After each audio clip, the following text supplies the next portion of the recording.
Hi guys, so this video, salamat sa Panginoon, meron tayong panibagong unit. Simple lang, Honda Jazz. Anong model kaya ito? So, yung kanyang problema is pataas pababa yung kanyang mirror at sa traffic, lalo siyang mamatayan. So, up and down yung kanyang andar, yung kanyang makina. So, abante mga Nakmar boys, simple lang ginagawa natin. Ayan, chine-check na nila yung ignition coil dyan, lahat. Pass forward lang natin. Hindi natin nabidyohan lahat kasi sobrang busy yung mga cameraman natin. So ayan, ang tumitira dyan si Mr. GM D. Guzman. So tine-check na niya.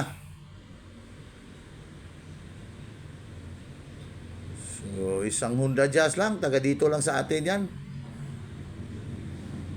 So basic lang yung ginagawa natin dyan. Tine-check natin lahat ng ignition coil, baka may patay. Ayan, no? Binunot na sa kasamahan ni Mr. GM. Tiningnan na. So, simple lang. Kahit sinong mga talyer dyan, kayang-kaya yung ginagawa natin. So, buti na lang. Dito si Sir pumunta sa atin.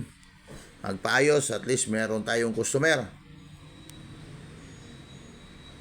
Basic lang. Ayan na yung engine niya. Isang Honda. Saka yung ginagawa kasi natin dyan, nagpalit tayo ng parang dalawang ignition coil lang yata. Hindi na natin na-videoan. At saka mga spark plug. So, simple, supplied by Nakmar Auto Parts and General Merchandise. Lahat yan. So, ayan, binubunot-bunot na ni GM dyan kung ilan ba yung patay na ignition coil. Simple lang. So, be sure na yung binunot mo, yung papalitan natin talagang patay na ignition coil para hindi tayo mayari sa mayari. Baka magalit pa si Sir.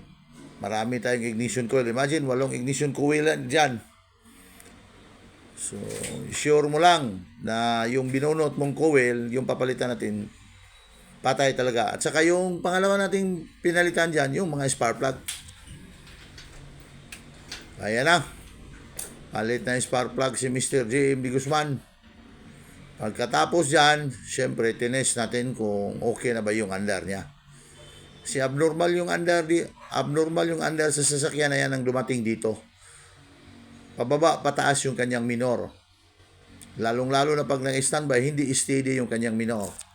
Saka mamatayan din si Sir pag nandun siya sa traffic. Yun ang complaint niya sa unit niya. So, shortcut tayo, ignition coil at saka spark plug lang. Buti lang, yun lang ang sira. Yun lang ang pinalitan natin. So, hindi malaking gastos yung ginastos ni Sir dito. Magkano lang yung spark plug at saka yung ignition coil. So, simple lang. Basic na basic. So, at least, magka-idea yung gustong matuto. So, ito na yung andar. Makinig tayo.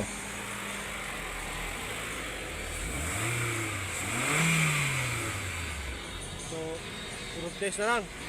Test na tayo, Ito na yung andar. So, hanggang dito lang.